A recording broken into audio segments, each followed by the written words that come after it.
आज supreme court का जो ऑर्डर आया है ये कई मायनों में बहुत ही ऐतिहासिक ऑर्डर है। दिल्ली के लोगों की बहुत बड़ी जीत है। दिल्ली के लोगों के साथ जो अभी तक अन्याय होता आया उनके साथ माननीय सुप्रीम कोर्ट ने न्याय किया है।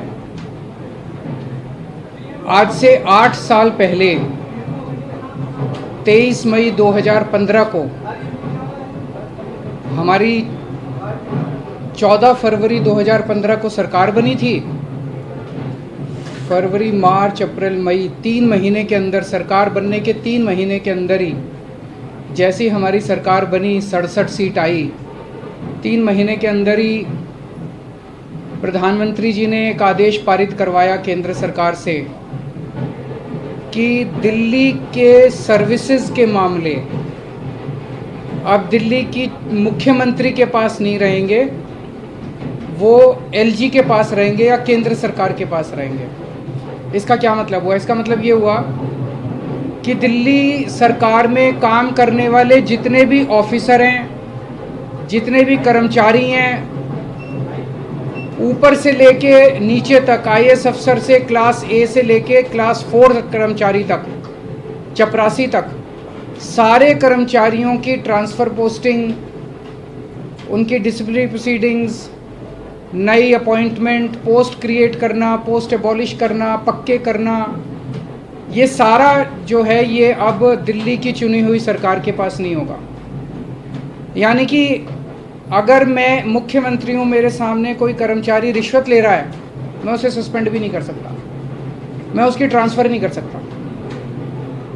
एजुकेशन सेक्रेटरी कौन होगा ये हम नहीं तय कर सकते, हेल्थ सेक्रेटरी कौन होगा ये हम नहीं तय कर सकते। ये आदेश प्रधानमंत्री जी ने 23 मई 2015 को पारित किया। 8 साल हो गए उनको इस्तेमाल करके दिल्ली के कामों को जानबूझ के रोका गया। हम दिल्ली में स्कूल अच्छे करना चाहते थे तो वो जानबूझ के ऐसा एजुकेशन सेक्रेटरी बिठाएंगे जो कि काम ना करे।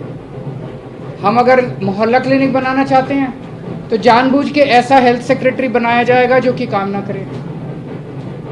जानबूझ के ऐसा फाइनेंस सेक्रेटरी बिठाया जाएगा जो हर चीज़ के अंदर अड़ंगा अड़ाए। तो इसको इस्तेमाल करके दिल्ली के हर काम को रोका गया।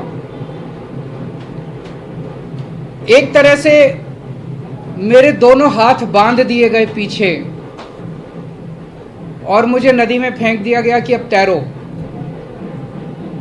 ये तो ऊपर वाले का शुक्र है कि दोनों हाथ बंधे हुए होने के बावजूद भी हम किसी तरह से तैरते रहे और ऊपर वाला हमारा साथ देता रहा। इन सारी कठिनाइयों के बावजूद दिल्ली के अंदर हम लोगों ने इतना शानदार काम किया पिछले 8 साल के अंदर। तो आप सोच सकते हैं कि अगर हमारे पास पूरी पावर होती तो हम कितना ज़्यादा काम कर सकते थे।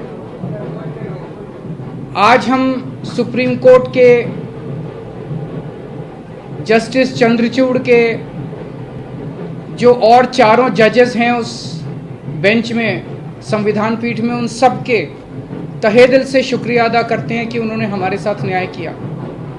मैं दिल्ली की जनता को केवल बधाई नहीं देना चाहता, बधाई देना चाहता हूं और उनका शुक्रिया करना चाहता हूं कि जो इतना लंबा संघर्ष था, उस संघर्ष में दिल्ली की जनता ने मेरा साथ दिया।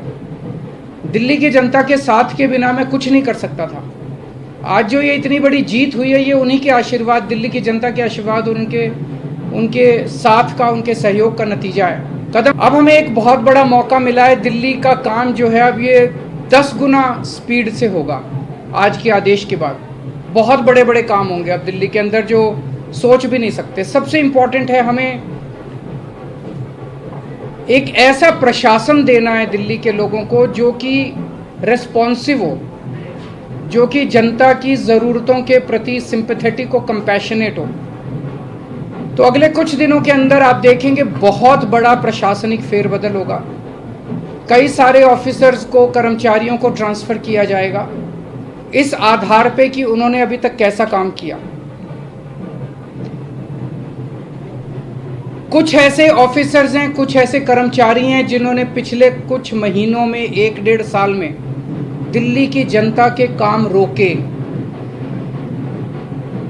कुछ ऐसे ऑफिसर्स हैं जिन्होंने दिल्ली में मोहल्ला क्लिनिक में दवाइयाँ बंद करा दी, अस्पतालों के अंदर दवाइयाँ बंद करा दी, जल बोर्ड की पेमेंट रोक के कई जगह पानी बंद करा दिया। ऐसे कर्मचारियों को, ऑफिसर्स को चिन्हित करके उनको अपने कर्मों का फल तो भुगतना पड़ेगा।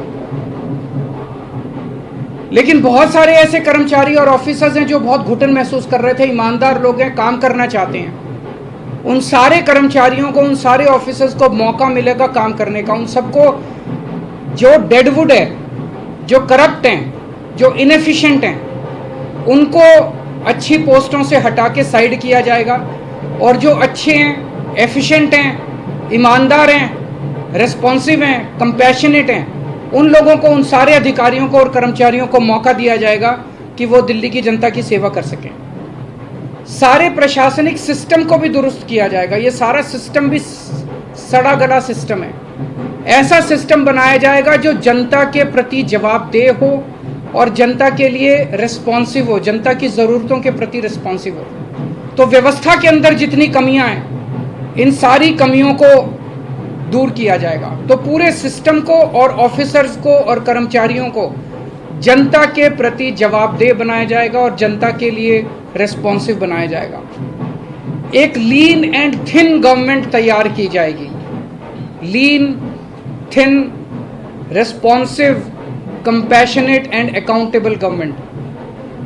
ये हम चाहते हैं। दिल्ली, जैसे दिल्ली ने पूरे देश को शिक्षा का मॉडल दिया, हेल्थ का मॉडल दिया, अब एक ऐसे गवर्नेंस का, एडमिनिस्ट्रेशन का मॉडल हम जनता के सामने रखेंगे, पूरे देश के सामने रखेंगे। मैं देखता हूं कि कई ऐसी पोस्ट्स हैं जिनकी जरूरत नहीं है। उनमें कोई भी कर्मचारी या अधिकारी बैठ के जनता की चार अड़चनें ही लगाता है। अगर वो ना रहे तो ज़्यादा अच्छा रहेगा। तो ऐसी पोस्ट्स को चिन्हित करके या तो उन्हें खाली छोड़ा जाएगा या उन्हें अबॉलिश कर दिया जाएगा। जहाँ जहाँ ज़्यादा पोस्ट्स की ज़रूरत है वहाँ ज़्यादा पोस्ट्स क्रिएट की जाएंगी। जहाँ जहाँ लोगों को ज़रूरत है वहाँ ज़्यादा पोस्ट, जैसे अब इतने मोहल्ला क्लिनिक बना रहे हैं, तो जब डॉक्टर्स की ज़रूरत है, पैरामेडिक्स, वहाँ और क्रिएट किए जाएंगे। तो अभी तक हम लोगों ने स्कूल, अस्पताल में एक मॉडल दिया। अब पंजाब के अंदर हम एक अच्छे लॉ एंड ऑर्डर, कानून व्यवस्था लागू कर रहे हैं। उसी तरह से दिल्ली अब कुशल प्रशासन का एक मॉडल पूरे देश के सामने देगा। मैं एक बार फिर से दिल्ली की जनता का बहुत बहुत आभार व्यक्त करना चाहता हूं, जिन्होंने पूरे संघर्ष में हम लोगों का साथ दिया।